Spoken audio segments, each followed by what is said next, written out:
So Gnaneshwar astrology centre తరఫున మకర రాశి మీద డిబేట్ లో ఈ రోజు నేను మకర రాశిలో 9 గ్రహాలు ఉన్నప్పుడు ఆ గ్రహ దశ వస్తే ఎలా ఉంటుంది మకర రాశి వాళ్ళకి అని తెలియజేస్తున్నా. ముందుగా శనేశ్వరుడు తండ్రి అయినటువంటి రవి మకర రాశిలో ఉండగా రవి మహాదశ వచ్చినప్పుడు జాతకునికి ఎలా ఉంటుందంటే ఈ జాతకులు రాజకీయ రంగంలో రాణించే అవకాశం ఉంటుంది. ఎందుకంటే రవి రాజకీయాలు కారకుడు కాబట్టి. ప్లస్ ఈ రాశి వచ్చి మనకి డెమోక్రసీ రాశి అని అంటారు. అంటే డెమోక్రసీ కారకుడు శని అని అంటాడు అనమాట. అంటే ప్రజలతో ఎన్నుకోబడిన ఆ, ప్రభుత్వాలకి. సో అందుకోసమని ఈ రవిదశ కాలంలో కొందరు జాతకులు రాజకీయ రంగంలో రాణించే అవకాశం ఉంటుంది. వీళ్ళు ఏ ఏ విషయం గురించి అయినా సరే ఒకటి రెండు సార్లు ఆలోచించి నిర్ణయం అనేది తీసుకుంటూ ఉంటారు. ఎక్కువగా బంధుమిత్రులతో సఖ్యతగా ఉండడానికి ట్రై చేస్తారనమాట. కొంతమంది ఈ రవిమాదాస కాలంలో తల్లిదండ్రులకు దూరమయ్యే అవకాశం కూడా ఉంది. ఉన్నత విద్యల్ని అభ్యసిస్తూ ఉంటారు. ఈ రవిమాదాస కాలంలో కొంచెం బాల్యంలో అనే కష్టాలు అనుభవించే అవకాశం కూడా ఉంటుంది అనమాట ఈ రవి మకర రాశిలో ఉన్నప్పుడు. కానీ పెరిగిన తర్వాత జీవితం అనేది సుఖమయంగా ఉంటుంది. ఈ దశలో జాతకులు ఎక్కువగా ఏకాంతంగా ఉండడానికి ఇష్టపడుతూ ఉంటారు. అది ఒక శని యొక్క కారకత్వం బట్టి ఏకాంతము, సుదూర ప్రాంతాల్లో ఉండటము.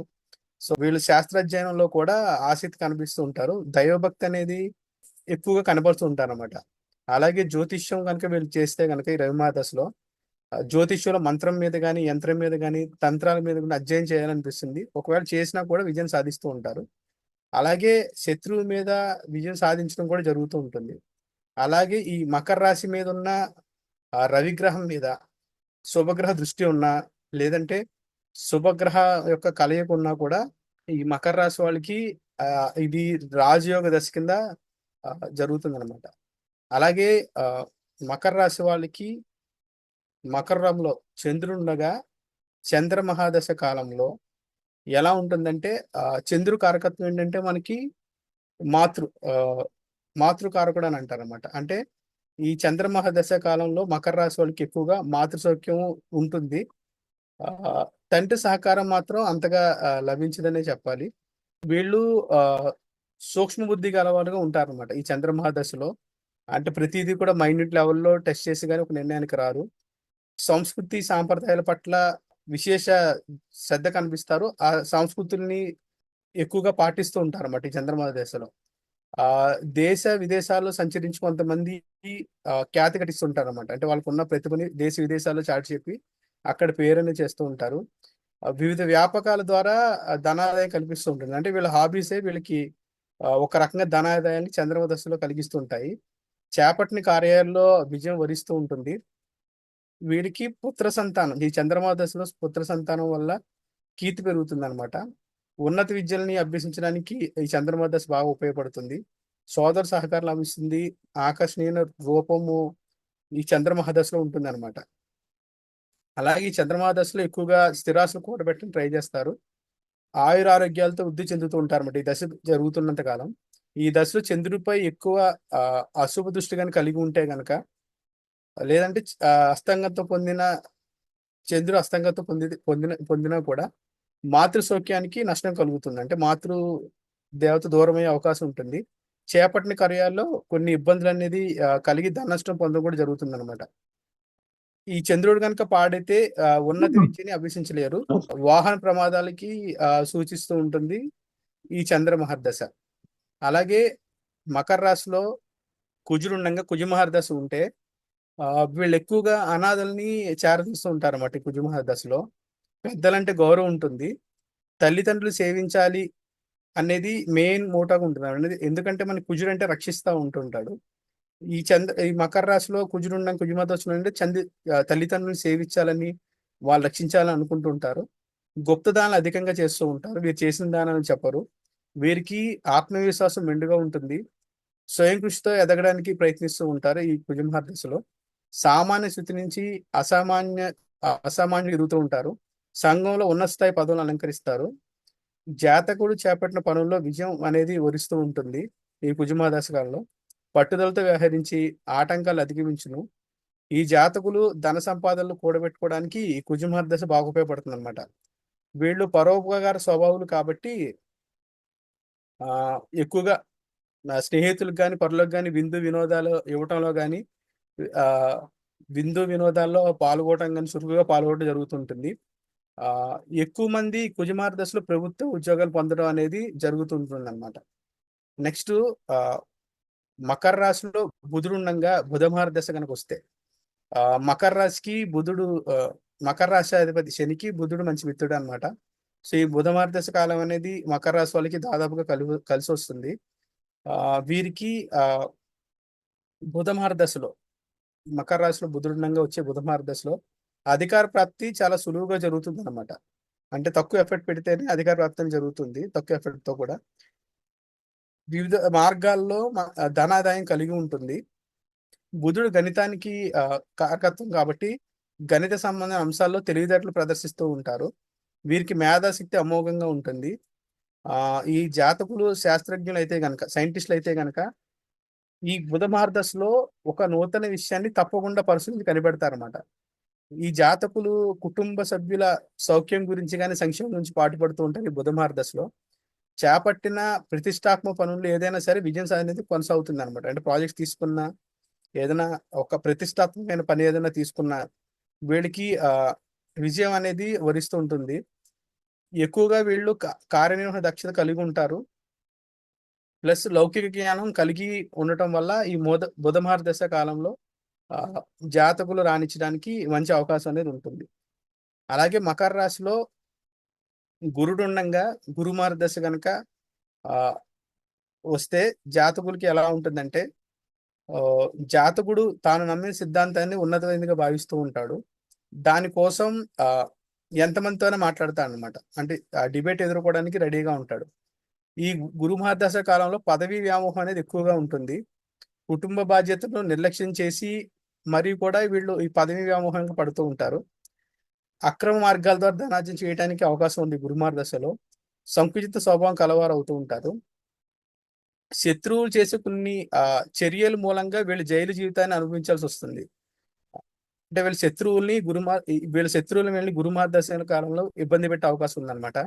ఆదాయం మించిన ఖర్చులు ఉండటం వల్ల ఆర్థిక ఇబ్బందులు ఎదుర్కొంటుంటారు. మత దుర్వ్యాపాన్ని కలిగి ఉంటారు. అంటే వీళ్ళ మతమే కరెక్ట్, వేరే మతం వాళ్ళు రాంగు అన్నట్టు వ్యవహరిస్తూ ఉంటారు. దీనివల్ల మత ఇసుబలు ఛాందస్తంగా కూడా వ్యవహరిస్తూ ఉంటారు. ఆచార వ్యవహారాలు చాందంగా వ్యవహరించి మొండితనాన్ని ప్రదర్శిస్తూ ఉంటారు. మకర రాశిలో గురువు ఉండగా గురు మహాదశ కాలంలో.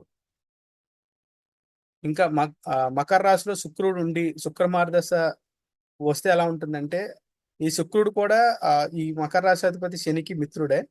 సో ఈ మహాదశ కాలంలో మకర రాశి జాతకులు సర్వజన ప్రియులుగా ఉంటారు. అంటే అందరి హితాన్ని కోరుకుని అందరిలో తల్లో నాలుగుగా ఉంటుంటారు అనమాట. అందరూ శ్రేయస్సు అనేది కోరుకోవడం జరుగుతుంది. ధర్మ మార్గంలో ధన సంపదలను కూడబెడతారు. అలాగే ఈ మకర రాశిలో శుక్రుడు కనుక స్త్రీ సంతానం కలిగితే వాళ్ళ వల్ల అదృష్టం అనేది కలిసి వస్తుంది అనమాట. వాళ్ళు పుట్టిన దగ్గర నుంచి వీళ్ళకి అదృష్టం అనేది జరుగుతూ ఉంటుంది, అది పెరుగుతూ ఉంటుంది అనమాట. వీళ్ళకి విద్యార్థి దశ నుంచి కూడా ప్రతిభా పాటలు ప్రదర్శిస్తూ ఉంటారు. సంతోషకరమైన దాంపత్య జీవితం అనిపించడానికి అవకాశం ఉంది. కళారంగాలు వివిధ మార్గ కళారంగాల్లో వివిధ మార్గాల ద్వారా లేదా వివిధ వ్యాపారాలు నిర్వహించి లబ్ధి ప్రతిష్టలు పొందుతారు. విద్యా సంబంధమైన వృత్తి వ్యాపార లాభాలు ఆర్జిస్తూ ఉంటారు. వీళ్ళు కూడా కుటుంబ సభ్యుల యొక్క యోగక్షేమాలని విధిగా నిర్వర్తిస్తుంటారు అనమాట. అంటే వాళ్ళకి ఏది కావాలో ముందు చూసుకుని తర్వాత వీళ్ళ గురించి ఆలోచిస్తూ ఉంటారు. అందరి బాగోగులు శ్రద్ధ చూపిస్తూ ఉంటారు. ఈ సమయంలో అంటే మకర రాశిలో శుక్రుడు ఉండగా శుక్రమాస కాలంలో ఏం చేస్తారంటే దేశ విదేశాలు చూస్తూ ఉంటారు. అది ఐదర్ మామూలు ఎంజాయ్ ట్రిప్స్ కానీ లేదంటే వృత్తిపరమైన ట్రిప్స్ కానీ వెళ్ళి అక్కడ ఎంజాయ్ చేయడం అనేది ఉంటుంది అనమాట. ప్రజా సంబంధ కార్యక్రమాల్లో చురుగ్గా పాల్గొంటుంటారు. అంటే చలివేల యంత్రాలు కానీ సామాజికంగా జరిగే ఇదిలో కానీ కార్యక్రమాల్లో కానీ విడిగా పాల్గొంటుంటారు. అంటే సంఘంతో మమేకం అవుతూ ఉంటారు అనమాట. ఇక మకర రాశిలో శని ఉండి ఆ శని మహాదశ కాలం జాతకులకు ఎలా ఉంటుందంటే ఆ శని రాష్ట్రాధిపతి ద్వితీయాధిపతి అవటం వల్ల ప్లస్ ఈ శని మహాదశ అవటం వల్ల ఏమవుతుందంటే వీరికి జ్ఞాపక స్థితి అమోఘంగా ఉంటుంది. ఈ జాతకులు ప్రభుత్వంలో కీలక పదవులు అలంకరించే అవకాశం ఉంటుంది. అంటే రాజకీయంగా కానీ లేదా వీళ్ళు ప్రభుత్వ ఉద్యోగులు అయితే కీలక పదవులు అనేది చేపట్టడం జరుగుతుంది ఈ శని మహాదశలో. చేపట్టి ఆ పదవికి ఆ ఒక రకమైన అలంకారం తీసుకొస్తారన్నమాట. అంటే వీళ్ళు లేకపోతే ఎవరు చేయలేని పదవి అన్నట్టు ఉంటారన్నమాట. రాజకీయ రంగంలో వారికి ప్రజాదరణ లభిస్తూ ఉంటుంది. పెద్దల పట్ల విధేయత చూపిస్తూ ఉంటారు ఈ శని మహాదశ కాలంలో. తల్లిదండ్రులు సేవించడానికి ఎక్కువ శ్రద్ధ చూపిస్తూ ఉంటారు. అలాగే ఈ శని మహర్దశలో వీరితో వాదన అనేది పెట్టుకుని ఎవరు గెలవలేరన్నమాట. అంటే వాదనలో ఎవరితోనైనా పోటీ పడగలరు అని చెప్పగలం మనం. సున్నితమైన విమర్శలు చేస్తూ ఉంటారు. వృత్తి వ్యాపారంలో లాభాలు కలుగుతాయి వీళ్ళకి. స్థిరాస్తులు కూరబట్టి సంపదలతో తొలుతూగుతూ ఉంటారు ఈ శని మహర్దశలో. కుటుంబ సభ్యుల సంక్షేమం కోసం పాటుపడుతూ ఉంటారు. ఆ భోగభాగ్యాన్ని అనుభవించి విలాసవంత జీవితాన్ని అనుభవిస్తూ ఉంటారు. ఈ మకర రాశిలో శని ఉండంగా శని మహాదశ కాలంలో.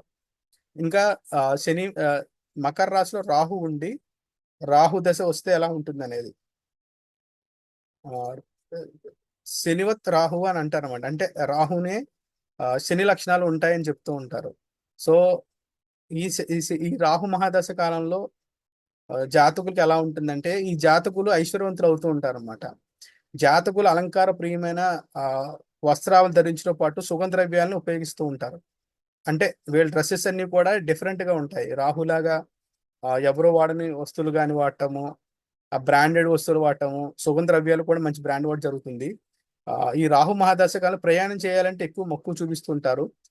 సంపదను సృష్టించి అనేక మందికి ఉపాధి అవకాశాలు కల్పిస్తూ ఉంటారు. అలాగే శాస్త్ర అధ్యయనంలో ఆసక్తి చూపిస్తూ ఉంటారు. సంఘ సేవ కార్యక్రమం చురుగ్గా పాల్గొంటూ ఉంటారు. కుటుంబ సభ్యులకు కానీ ఆ కుటుంబాల శుభకార్యాలు కానీ వీళ్ళే ముందుండి నడిపిస్తూ ఉంటారు, లేదా వాటి నిర్వహణ బాధ్యత తీసుకుంటూ ఉంటారు. ఈ రాహుమాదశ కాలంలో వివిధ మార్గాల ద్వారా ధనాదాయం కూడా కలుగుతూ ఉంటుంది. అన్నిట్లోనూ విజయాలు అందుకుంటూ ఉంటారు. కాకపోతే వీళ్ళు ఎంతమందిలో ఉన్న కొందరి ఆదరణ పొందడానికి అవకాశం ఉంటుంది ఈ రాహు మహాదశ కాలంలో. వీళ్ళు కూడా ఈ రాహు మహాదశ కాలంలో ధనధాన్యాలను కూడబెట్టి సుఖ సంతోషం పొందుతుంటారు అనమాట. ఇంకా చివరగా మకర రాశిలో కేతు ఉండి కేతు మహాదశ కనుక జాతకునికి వస్తే వీళ్ళు బంధుమిత్రులతో కలిసి ఎక్కువ తీర్థయాత్ర చేస్తారన్నమాట ఈ కేతు మహాదశలో. దేవచింతన కలిగి మోక్షం కోసం ప్రయత్నిస్తూ ఉంటారు. ఒకవేళ వార్ధక్యంలో గనక ఈ కేతు మహాదశ వస్తే ఎండ్ లైఫ్ లో రిటైర్మెంట్ తర్వాత వీళ్ళు ఎక్కువగా ఆధ్యాత్మిక చింతనలో గడుపుతూ ఉంటారు అనమాట. అంటే వయసు సహకరించకపోయినా ఆధ్యాత్మిక క్షేత్రాలని సందర్శించడం కానీ ఆధ్యాత్మిక చింతన పెరుగుతూ ఉండటం కానీ జరుగుతూ ఉంటుంది. వీళ్ళు కూడా తల్లిదండ్రులు ఎక్కువగా సేవించుకుంటూ ఉంటారు. పెద్దల్ని గౌరవిస్తారు. వీళ్ళ సంతానం క్రమశిక్షణతో పెరిగి పెద్దవారు అవుతారు. జాతకునికి జీవిత భాషలో అభిప్రాయ భేదాలు తలెత్తే అవకాశం ఉంటుంది. ఈ అభిప్రాయ భేదాలు మకర రాశిలో కేతు ఉండి కేతు మహాదశ కాలము ఎలా ఉంటుంది అని అంటే, జాతకుడు ఈ కేతు మహాదశ కాలంలో బంధుమిత్రులతో కలిసి తీర్థయాత్రలు చేస్తూ ఉంటాడు. దైవ చింతన కలిగి మోక్షం కోసం ప్రయత్నించడం జరుగుతుంది కేతు మహాదశ కాలంలో.